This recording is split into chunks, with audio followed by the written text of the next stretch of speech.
Hello dear student, welcome to this class. आज हम लोग एयरफोर्स एनडीए के टॉपिक्स के बारे में डिस्कस करेंगे, इंग्लिश के टॉपिक्स के बारे में। ठीक है, कहाँ कहाँ से आपका क्वेश्चन आता है इंग्लिश में, वो सारी चीज़ें हम आज डिस्कस करेंगे कि किस टाइप के क्वेश्चन आते हैं, कितने मार्क्स के क्वेश्चन आते हैं, ये सारी चीज़ें आज हम डिस्कस करेंगे इस वीडियो में। पहली चीज़ें आप देखना है ना कि एयरफोर्स में जो है ना,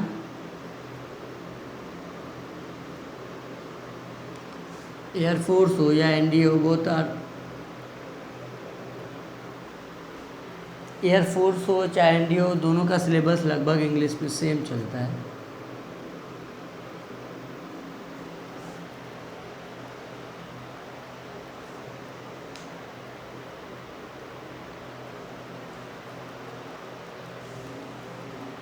अब देखिए, ये आपको सिलेबस में किस तरीके से क्या क्या चीज़ें पढ़नी है और कितने मार्क्स के कौन सा क्वेश्चन आता है, ये सारी चीज़ें हम इस वीडियो में डिस्कस करेंगे। पहली चीज़ देखिए कि यहाँ पे आपको एयरफोर्स या एनडीए में जो इंग्लिश का जो वेटेज है वो 20 क्वेश्चन का, और ये 20 क्वेश्चन 20 मार्क्स के हैं। ठीक है, ये जो आपका 20 क्वेश्चन होगा वो 20 मार्क्स का होगा। अब यहाँ पे देखना है ना कि किस टॉपिक से किस टाइप के क्वेश्चन आते हैं, कहाँ कहाँ से क्वेश्चन आ रहा है और कितने मार्क्स का क्वेश्चन आ रहा है, उसको बहुत ही ध्यान से समझना। इंग्लिश में आप पहले देखेंगे ना कि इंग्लिश का जो एयरफोर्स या एनडीए में होता है ना पार्ट, एक पार्ट वोकैबुलरी से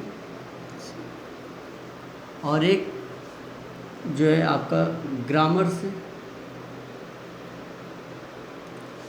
और एक कॉम्प्रिहेंशन से।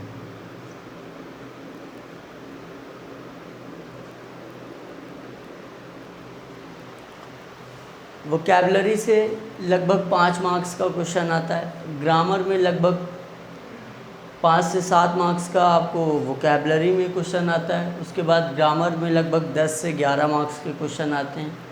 उसके बाद 3 से 5 मार्क्स का आपका कॉम्प्रिहेंशन में क्वेश्चन आते हैं। अब देखिए, वोकैबुलरी में आपको पढ़ना क्या क्या होता है। वोकैबुलरी में आपको सबसे पहले वन वर्ड से एक क्वेश्चन आता ही आता है, वन वर्ड आपको अच्छे तरीके से पढ़ना है। उसके बाद आपको इडियम्स एंड फ्रेजेस से भी क्वेश्चन आते हैं।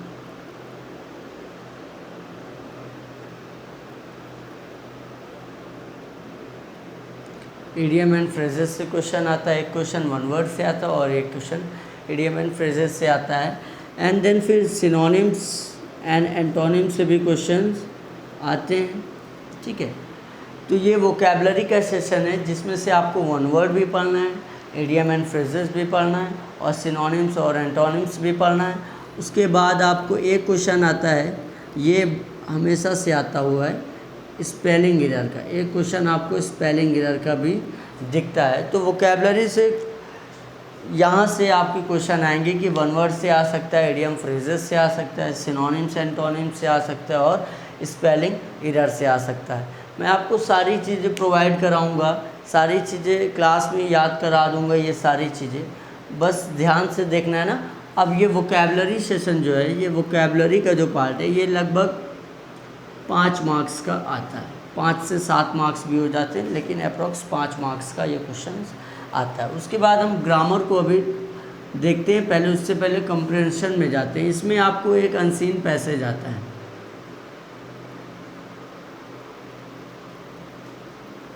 अनसीन पैसेज में आपको ये जो है ना कि 3 से 5 मार्क्स का ये अनसीन पैसेज आता है। 3 से 5 मार्क्स का आपका ये अनसीन पैसेज होता है। बात क्लियर है। अब यहाँ पे देखिए 5 मार्क्स, ये 5 से लगभग 7 मार्क्स का ये क्वेश्चन बनता है। वोकैबुलरी का 5 से 7 मार्क्स का क्वेश्चन होता है। कॉम्प्रिहेंशन से 3 से 5 मार्क्स का होता है, जो कि अनसीन पैसेज होता है। उसके बाद अगर हम ग्रामर की बात करें तो ग्रामर में अप्रॉक्स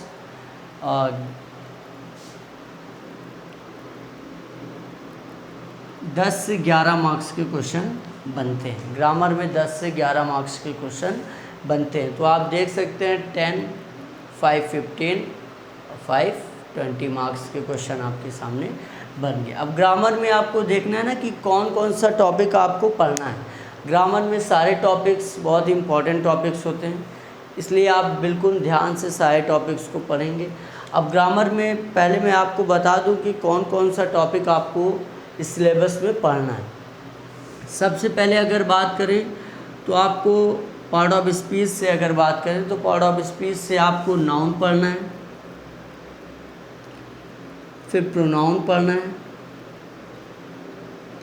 याद रहे कि नाउन और प्रोनाउन अगर आपने अच्छे से पढ़ा है तो एक क्वेश्चन यहाँ से आता ही आता है, तो वो आप कर पाएंगे। तो नाउन पढ़ना है, प्रोनाउन पढ़ना है, फिर आपको वर्ब पढ़ना है। और याद रहे ना कि जब आप वर्ब पढ़ेंगे तो मैं इसी के साथ साथ आपको एक चैप्टर पढ़ाऊँगा, subject verb agreement. Subject verb agreement.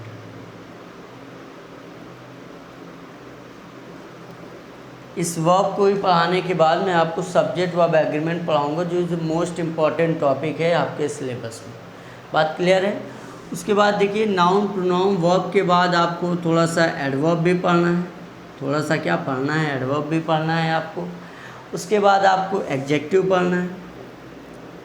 Adjective में क्वेश्चन ज़्यादा तो नहीं आते, पर एडजेक्टिव पढ़ना है, बिकॉज इससे आपको ट्रांसफॉर्मेशन में जो क्वेश्चन होते हैं, डिटर्मिनर में जो क्वेश्चन होते हैं, वो आप एडजेक्टिव के अंदर ही मैं सारी चीज़ें आपको बता दूंगा, सारी चीज़ें क्लियर करा दूंगा। तो एडजेक्टिव से क्वेश्चन आए या डिटर्मिनर से क्वेश्चन आए तो आप उसको कर पाएंगे। उसके बाद आपको प्रीपोजिशन पढ़ना है। Preposition is most important topic. Preposition बहुत ही इम्पॉर्टेंट टॉपिक है। प्रीपोजिशन हालांकि लेंदी चैप्टर होता है, लेकिन आपके एयरफोर्स या एनडीए में जहाँ से क्वेश्चन आते हैं वो जनरली फिक्स्ड प्रीपोजिशन से क्वेश्चन आते हैं, तो उसको भी मैं आपको बहुत ही अच्छे तरीके से पढ़ाऊँगा। प्रीपोजिशन भी आपको अच्छे तरीके से क्लियर होगा। एंड देन आपको कंजंक्शन पढ़ना है। कंजंक्शन भी आपको पढ़ना है। कंजंक्शन से भी एक क्वेश्चन आता है। कंजंक्शन से भी आपको एक क्वेश्चन बार बार हर बार पेपर में आया हुआ है, तो कंजंक्शन से भी आपको एक क्वेश्चन आएगा ही आएगा, इसलिए कंजंक्शन को भी बहुत ही ध्यान से पढ़ना है। उसके बाद एक टॉपिक को आपको आर्टिकल पढ़ना है। आर्टिकल से भी जितनी बार देखा जाए तो आर्टिकल से भी हर बार क्वेश्चन आता है, तो आपको आर्टिकल भी पढ़ना है। ये सारे टॉपिक्स आपका एयरफोर्स एनडीए का ये सिलेबस है, ये सारे टॉपिक्स आपको पढ़ने हैं। ग्रामर में आपको noun, pronoun, verb, adverb, adjective, preposition, conjunction, article, ये तो आपका पार्ट ऑफ स्पीच हो गया। उसके बाद देखिए आपको टेंस को भी अच्छे से पता होना चाहिए, तभी आप पैसेज में अच्छे तरीके से कर पाएंगे, बिकॉज टेंस भी आपको पढ़ना है, ठीक है। क्योंकि आपको अनसीन पैसेज तभी आप कर पाएंगे जब आपको टेंस का अच्छा नॉलेज होगा। और टेंस में ही मैं आपको एक कंडीशनल सेंटेंस भी पढ़ाऊँगा। टेंस के साथ साथ मैं उसी बेस तुरंत का तुरंत आपको कंडीशनल सेंटेंस पढ़ाऊँगा। टेंस जैसे ही ख़त्म होगा आपको कंडीशनल सेंटेंस पढ़ाया जाएगा। उसके बाद देखिए ये जो वर्ब है ना, इस वर्ब में ही मॉडल वर्ब को भी पढ़ाया जाता है। हालांकि मैं आपको मॉडल वर्ब अलग से पढ़ाऊँगा, क्योंकि मॉडल वर्ब जो है ना बहुत इम्पॉर्टेंट टॉपिक है। ये आपको सारे जगह पे वर्क करता है। ये आपके इंग्लिश के बोलचाल के लिए भी होता है, और सिलेबस में एक क्वेश्चन मॉडल्स वर्ब से भी आता है। तो tense, conditional sentence, modal verb, ये सारे टॉपिक्स आपको बहुत ही केयरफुली पढ़ना है। बात क्लियर है? उसके बाद देखिए ये आपका तो सिलेबस हो गया, जिसमें आपको वोकैबलरी सेशन एक है, एक ग्रामर का सेशन और एक कॉम्प्रहेंशन है, जिसमें से आपको पता है ना कि वोकैबलरी 5 से 7 मार्क्स की आ सकती है, ठीक है। अब बहुत वन वर्ड आपको याद करना पड़ता है और इजीली याद भी होगा, आपको बताया जाएगा किस तरीके से पढ़ना है। स्पेलिंग एरर भी बहुत ही अच्छे तरीके से क्वेश्चन आपको कराए जाएंगे, जो आए हुए क्वेश्चन है वो भी आपको बताए जाएंगे, इसमें आपको कोई प्रॉब्लम नहीं होने वाली है। इडियम एंड फ्रेजेस भी आपको बहुत ही अच्छे तरीके से सारी चीज़ें पढ़ाई जाएंगी, ठीक है। सिनोनिम्स और एंटोनिम्स हम आपको एक वर्ड का बहुत सारा वर्ड तैयार कराएंगे, ताकि कहीं से भी एंटोनिम सिनोनिम्स पूछा गया हो और आप उसको अच्छे तरीके से कर पाएँ। ये तो आपका वोकैबलरी हो गया।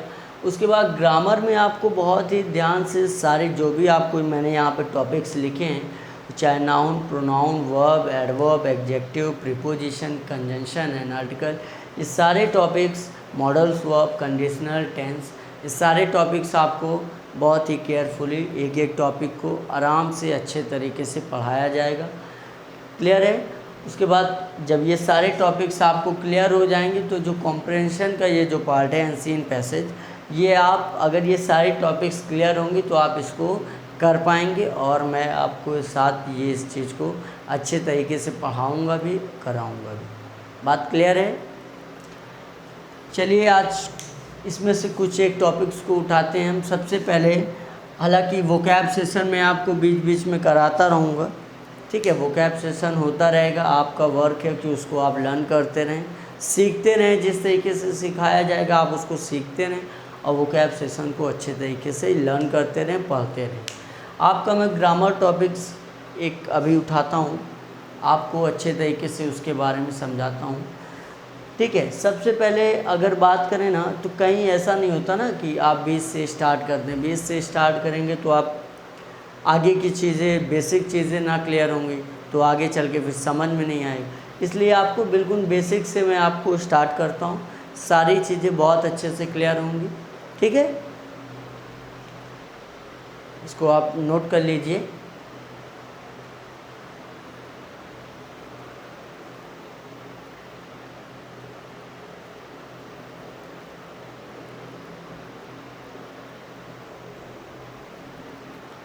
या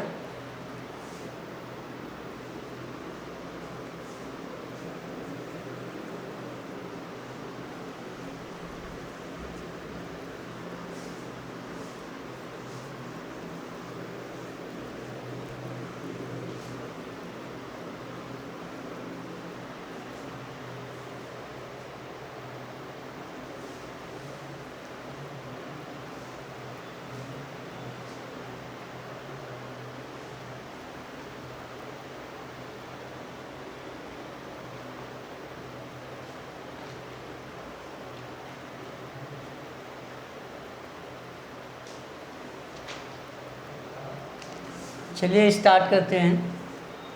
आपका ग्रामर का टॉपिक मैं स्टार्ट करने जा रहा हूँ। सबसे पहले आपको ध्यान देना है ना,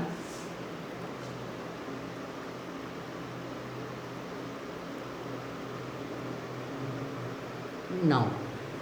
बहुत ही ध्यान से, केयरफुली आप आराम से समझेंगे, आराम से पढ़ेंगे, ठीक है। नाउन ये बहुत ही इम्पोर्टेंट टॉपिक होता है। अब नाउन तो बहुत ही, आप नाउन को बहुत लेंदी भी बना सकते हैं और अच्छे तरीके से भी पढ़ाया जा सकता है। नाउन को आप एयरफोर्स, एनडीए में बहुत ज़्यादा डीपली नाउन से क्वेश्चन नहीं आते हैं, बिल्कुल छोटे छोटे क्वेश्चन ही आते हैं एयरफोर्स, एनडीए में नाउन से, तो आप बिल्कुल ध्यान से अच्छे तरीके से पढ़ेंगे, ठीक है। Now let us start the noun.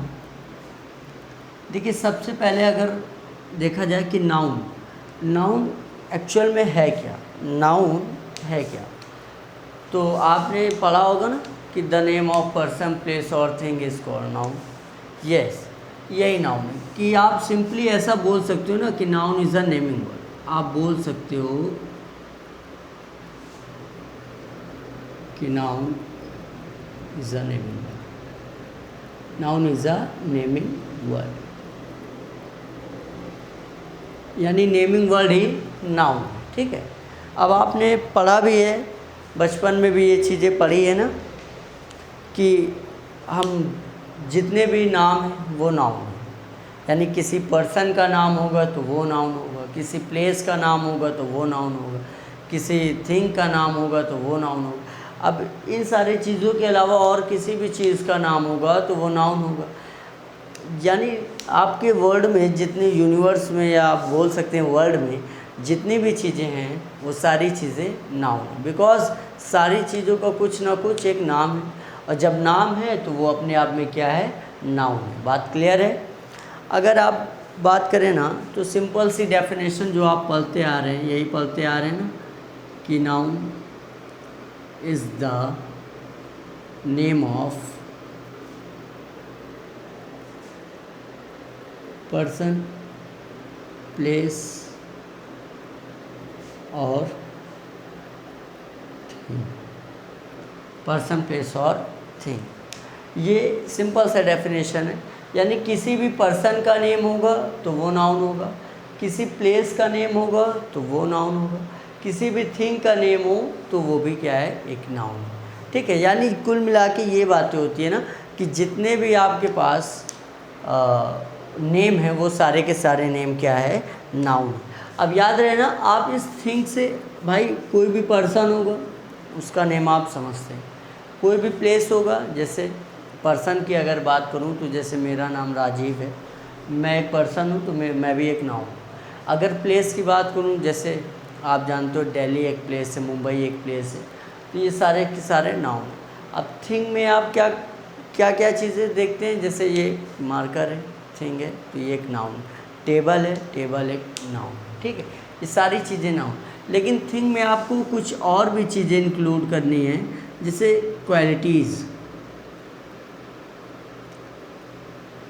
Thing में आपको कुछ और भी चीज़ें इंक्लूड करनी है, जैसे क्वालिटीज़। किसी की क्वालिटीज़ की बात होगी कि वो कैसा है, उसकी क्वालिटी की अगर बात होगी तो वो भी किसके अंदर होगा, थिंग के अंदर होगा। ठीक है, क्वालिटीज़ हो या फिर फीलिंग्स हो, क्या हो, या फिर फीलिंग्स हो, किसी भी की फीलिंग्स हो, या कि स्टेट हो, अवस्था, राज्य वाला स्टेट ना समझें, अवस्था।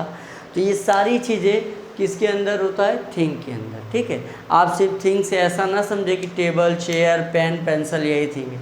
आप किसी की क्वालिटीज़ को देख पा रहे हैं, किसी की फीलिंग्स या किसी के स्टेट, इमोशंस को देख पा रहे हैं, तो वो भी एज अ थिंग के अंदर डिनोट किया जाता है। बात क्लियर है यहाँ तक? अब देखिए, ये तो अभी सिंपल सी बातें, बिल्कुल बेसिक बातें हो रही हैं। आगे जैसे जैसे हम बढ़ेंगे बिल्कुल थोड़ा सा लेवल पे भी चलेंगे। ठीक है, हालांकि सिंपल सी बातें अभी यही हुई है कि नाउन डेफिनेशन है बस, और अभी तक बातें और कुछ नहीं हुई। अब जैसे मैं एक इस डेफिनेशन से एक बात और बोल सकता हूँ ना, कुछ लोग ऐसा भी बोलते हैं कि everything is noun and noun is everything.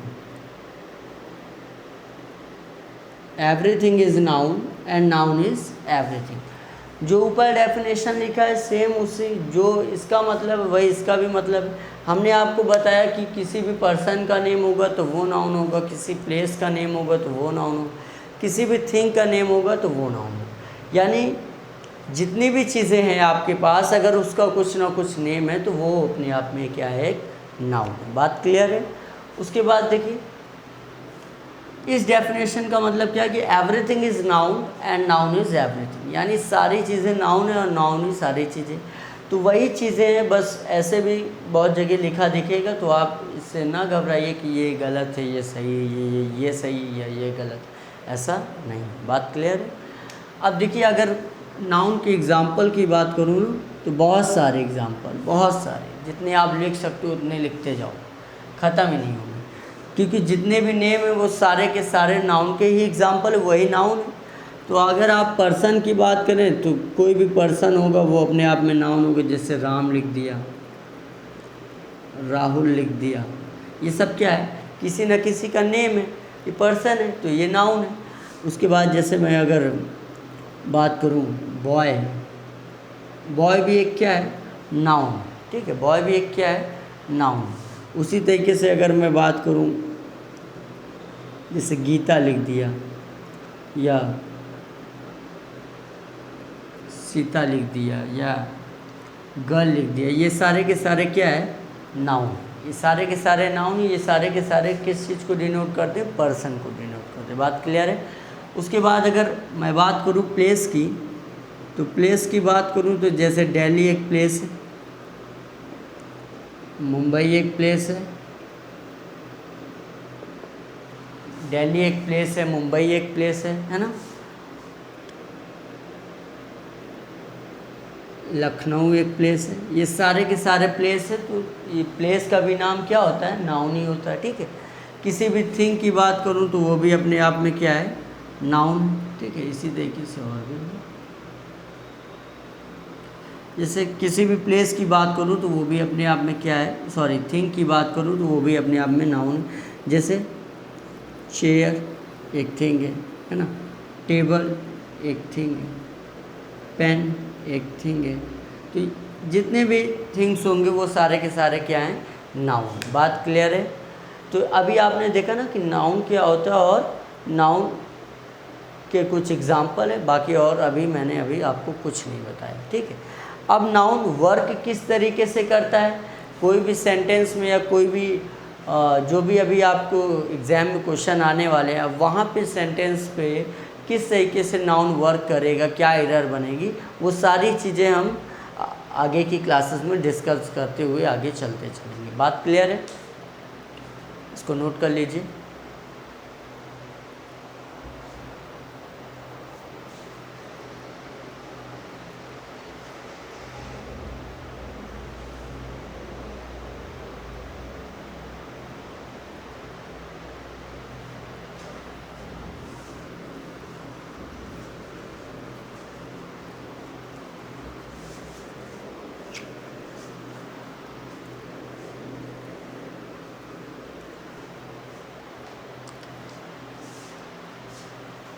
चलिए आगे देखते हैं।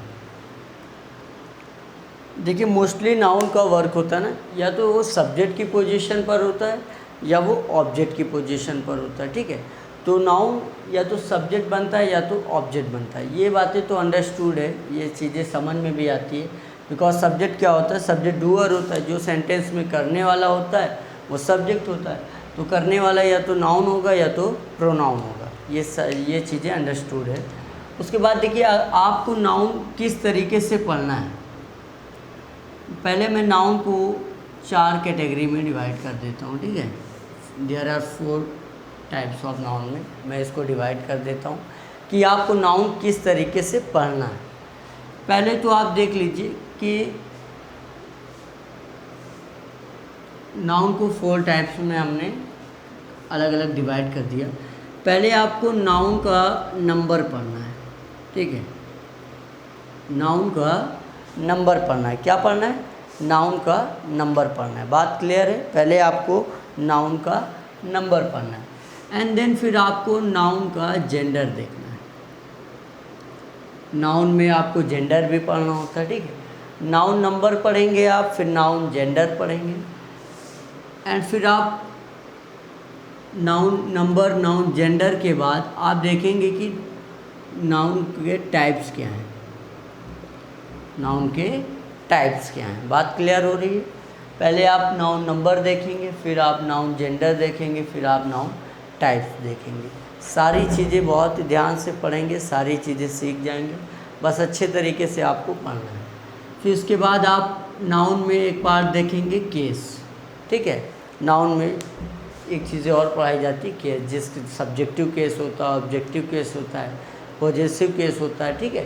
तो ये सारी चीज़ें आप नाउन के अंदर पढ़ेंगे। बात क्लियर है? अब अगर मैं नंबर की बात करूँ तो नंबर 2 टाइप्स का होता है। अगर मैं नाउन में नंबर की बात करूँ तो there are 2 types of number, ठीक है। पहला जो होता है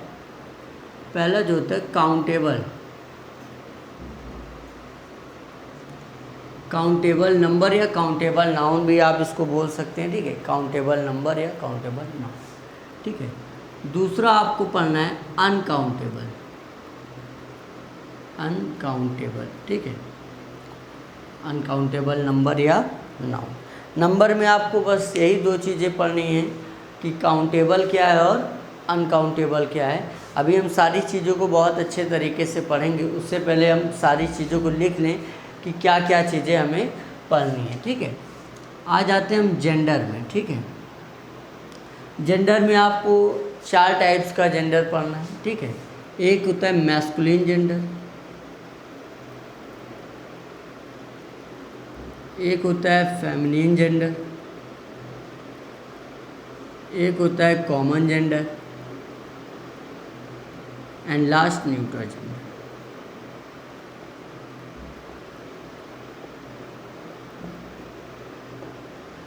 ये 4 टाइप्स के आपको जेंडर पढ़ने हैं। कुछ लोग पर्सोनिफाइड जेंडर बताते हैं, लेकिन एक्चुअल में पर्सोनिफाइड जेंडर होता नहीं। पर्सोनिफाइड ऑब्जेक्ट होता है। आपको जेंडर 4 ही पढ़ना है, masculine gender, feminine gender, common gender और न्यूट्रल जेंडर। बात क्लियर है?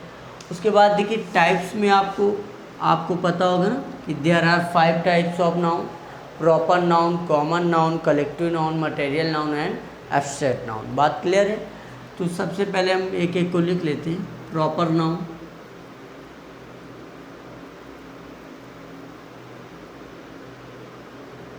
Common noun, collective noun and material noun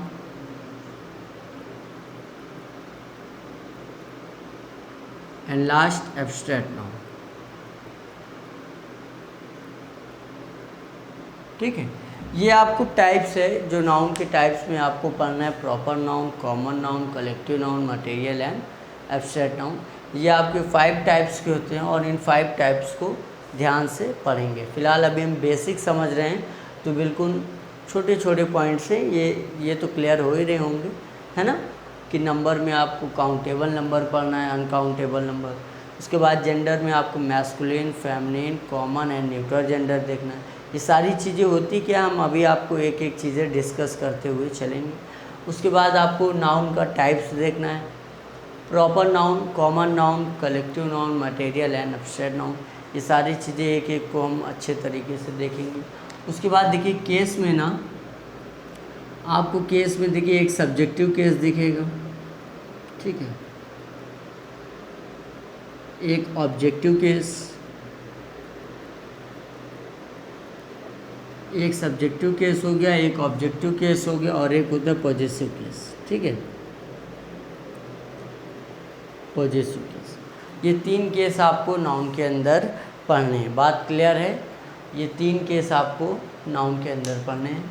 तो पहले बेसिक में अगर बात करें नाउन की, तो ये सारे चीज़ों को बहुत ही अच्छे तरीके से समझना है, पढ़ना है। उसके बाद फिर हम नाउन से थोड़ा सा लेवल और अप करेंगे, तो उसमें हम देखेंगे कि नाउन से किस तरीके से क्वेश्चन बनेंगे और नाउन का क्या क्या चीज़ें हमें पढ़नी है। फिलहाल ये नाउन का बेसिक पार्ट है, ये अच्छे तरीके से पहले इसको नोट कर लीजिए, फिर एक एक को हम लोग अच्छे तरीके से पढ़ते हैं। बात क्लियर है?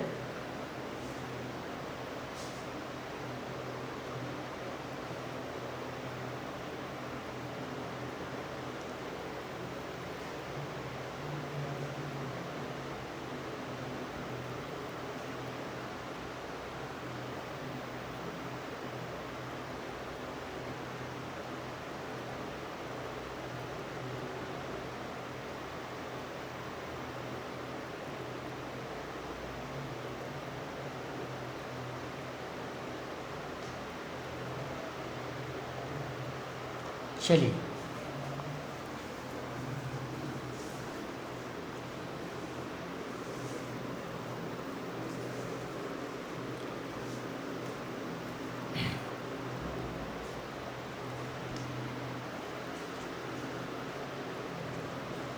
Now let us start the noun number. Okay, noun में आपको देखना है ना कि नंबर आपको किस से किस पढ़ना है। ठीक है, ठीक है। फर्स्ट ऑफ ऑल आपको ये समझ लेना कि नंबर जो है वो there are 2 types of: countable and uncountable. ठीक है,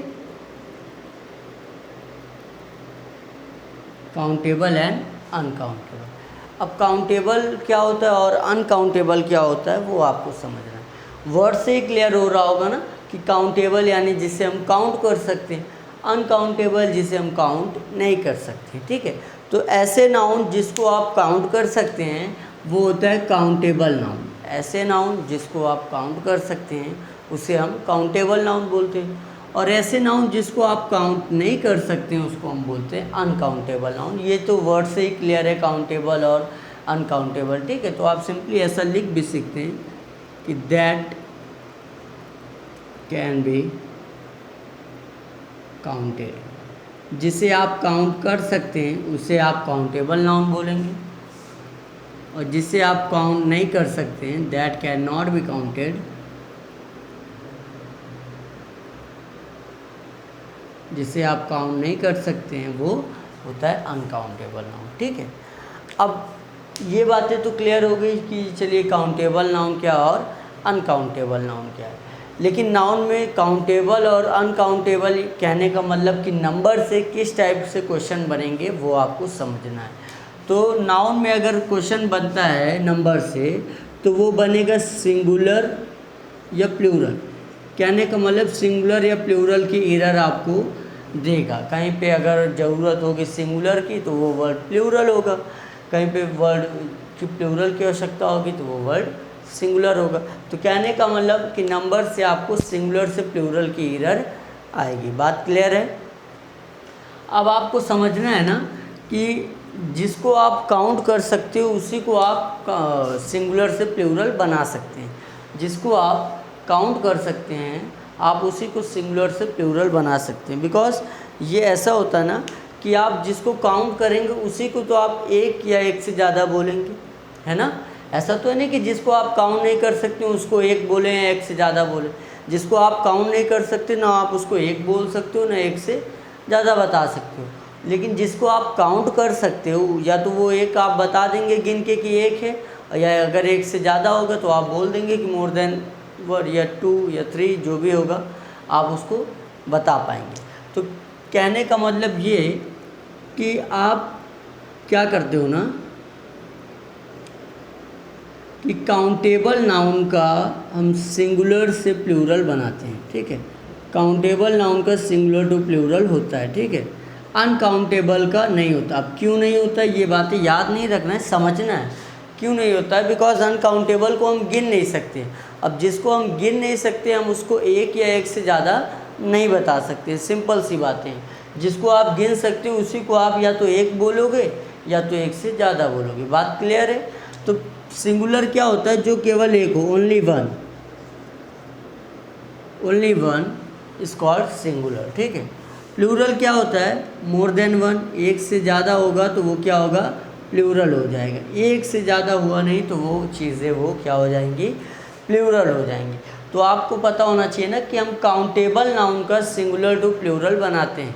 ठीक है, अनकाउंटेबल का नहीं कर सकते बिकॉज हम उसको हम गिन ही नहीं सकते हैं। ठीक है, तो काउंटेबल नाउन को हम काउंट कर सकते हैं इसीलिए हम उसको सिंगुलर भी बता सकते हैं या प्लूरल बता सकते हैं। अगर एक होगा तो सिंगुलर है, एक से ज़्यादा होगा तो वो प्लूरल है। बात क्लियर है? अब आपको देखना है ना कि किस तरीके से ये चीज़ें सिंगुलर से प्लूरल बनती हैं, वो चीज़ें आपको देखना है। उससे पहले एक बात और समझ लीजिए। आप अभी सारे रूल्स को देखेंगे कि सिंगुलर से प्लूरल किस तरीके से बनते हैं। उससे पहले एक बात बहुत इम्पॉर्टेंट है, वो ये है, यहाँ पे मैं लिख देता हूँ, इधर काउंटेबल नाउन है, इधर अनकाउंटेबल नाउन। अभी हम सिंगुलर और प्लूरल का रूल्स तो देखेंगे, उससे पहले एक बातें सीख लीजिए कि काउंटेबल नाउन और अनकाउंटेबल नाउन। याद रहे कि काउंटेबल नाउन के साथ आप आर्टिकल का यूज़ करेंगे। ठीक है, काउंटेबल नाउन के साथ भी आर्टिकल का यूज़ होगा और अनकाउंटेबल नाउन के साथ भी आप आर्टिकल का यूज़ करेंगे। ठीक है, काउंटेबल नाउन के साथ भी आर्टिकल यूज़ हो सकता है और अनकाउंटेबल नाउन के साथ भी आर्टिकल यूज़ हो सकता है। लेकिन डिफरेंस क्या है दोनों में? डिफरेंस ये है कि काउंटेबल नाउन के साथ इंडेफिनिट और डेफिनिट दोनों आर्टिकल यूज़ किए जा सकते हैं। कहने का मतलब इंडेफिनिट आर्टिकल एन वो भी यूज़ होगा काउंटेबल नाउन के साथ, और डेफिनिट आर्टिकल द आप उसको भी काउंटेबल नाउन के साथ यूज़ करेंगे। कहने का मतलब ये हुआ कि आप अनकाउंटेबल के साथ ए एन द तीनों आर्टिकल का यूज़ कर सकते हैं। ये दोनों तो ए एन क्या है? इंडेफिनिट आर्टिकल है और द क्या है? डेफिनिट आर्टिकल है। बात क्लियर है?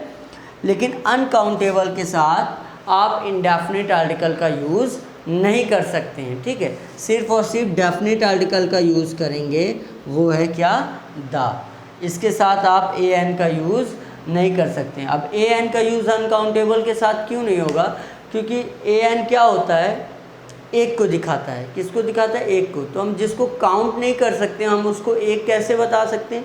इसीलिए हम अनकाउंटेबल के साथ इंडेफिनिट आर्टिकल ए एन का यूज़ नहीं करते हैं। बात क्लियर है अच्छे से? सारी चीज़ें क्लास में ही सीखेंगे आप, बस अच्छे तरीके से आपको पढ़ना है, ठीक है। तो ये बातें हो गई काउंटेबल अनकाउंटेबल की। अब आप सिंगुलर से प्लूरल किस तरीके से बनाते हैं वो सारी चीज़ें हम देखेंगे। बात क्लियर है?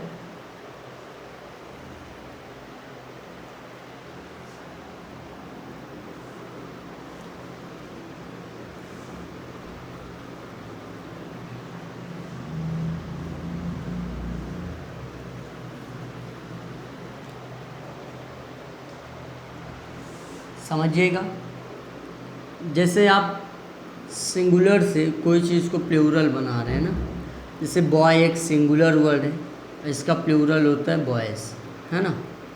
गर्ल एक सिंगुलर वर्ड है, इसका प्लूरल होता है गर्ल्स, है ना। तो इस तरीके से आप देख पा रहे हैं कि मोस्टली क्या होता है ना कि किसी भी सिंगुलर नाउन में एस लगाने पे प्लूरल बन जाता है, लेकिन आप इसको ऑलवेज टाइम के लिए ये नहीं बोल सकते हैं कि किसी भी सिंगुलर नाउन में एस लगाने पे वो चीज़ें प्लूरल बन जाती है। जैसे एक वर्ड है आर्मी, मैंने लिखा आर्मी, यहाँ पे देखिए आर्मी का प्लूरल आर्मीज़ होता है। क्या होता है? आर्मीज़। क्या होता है? आर्मीज़ होता है। जैसे एक वर्ड स्टोरी, स्टोरी का प्लूरल क्या होता है? स्टोरीज़। क्या होता है? स्टोरीज़, ठीक है। जैसे की का प्लूरल क्या होता है? कीज़। इसमें तो चलिए ऐसा लगता है। जैसे वाइफ, वाइफ का प्लूरल वाइफ्स, ठीक है। तो अलग अलग सिचुएशन में अलग अलग तरीके से प्लूरल बन रहा है। आप देख रहे हैं कि कहीं पे एस लग रहा है, कहीं पे IES लग रहा है, कहीं पे एस लग रहा है, कहीं पे VES लग के प्लूरल बन रहा है। तो ये सारी चीज़ों को आप बिल्कुल अच्छे तरीके से ध्यान से सीख जाएंगे, बस पढ़ना है आपको अच्छे तरीके से।